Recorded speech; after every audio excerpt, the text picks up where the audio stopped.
Now, some of the Capitol Police officers who were on the other side of the January 6th insurrection have become surrogates for the Harris-Walz campaign. That includes retired Sergeant Harry Dunn, who has been reminding voters of what he believes is at stake in this election.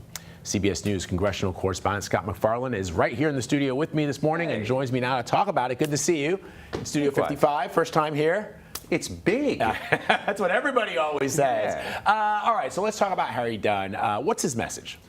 At this point, with 7 days until the election, it's really all hands on deck. You know, spouses are campaigning, surrogates, running mates, former presidents. At this point, they're bringing Harry Dunn in because he has traction with a number of people who care about democracy, care about democratic politics, care about this particular race, because Harry Dunn gained his prominence, Vlad, as somebody who testified before America at the House January 6th Select Committee. Millions of people watched that testimony.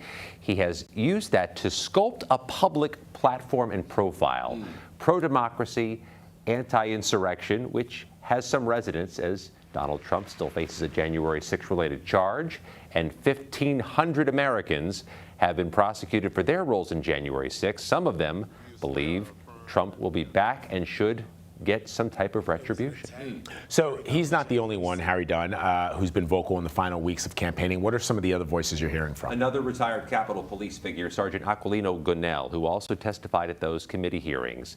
Gonell is being deployed strategically. He's actually cut an ad supporting Vice President Harris and her running mate Tim Walz. Gonell also is being deployed, Vlad, into Latino American districts. Think about Pennsylvania. Think about areas where his message will resonate. He is bilingual, and he's using that as a way to gather followers for Vice President Harris. But here's how you know it's working, because other campaigns are adopting this. There are congressional candidates calling them in, and they do draw a crowd. There's a message that resonates because they're not politicians. Right. They're civil servants, retired law enforcement officers. They bring a different type of credibility. So you know this, Scott. You were there. More than 140 officers were injured during the January 6th insurrection. The heroes out there are still begging voters to remember their stories, which is kind of remarkable that police officers who typically, specifically when you talk about Republicans, tend to, quote unquote, back the blue.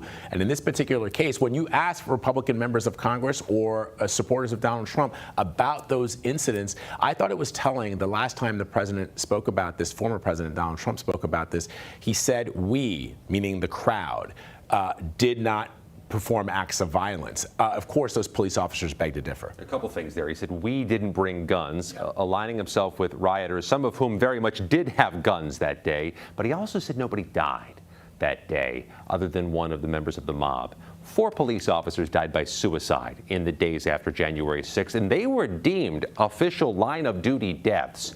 That type of thing resonates with some number of Americans, and the Harris-Walz campaign is using these 2 police officers, these former police officers, both of whom were injured that day, to try to amplify that message. Scott, it's good to have you here in the studio, because I know you and others are slowly coming into the CBS News Broadcast Center, where we'll be covering the election going forward from today until we get a winner next week. You're stuck with us, man. I mean, nothing better, nothing better. Good to see you, my brother, especially here in Studio 55.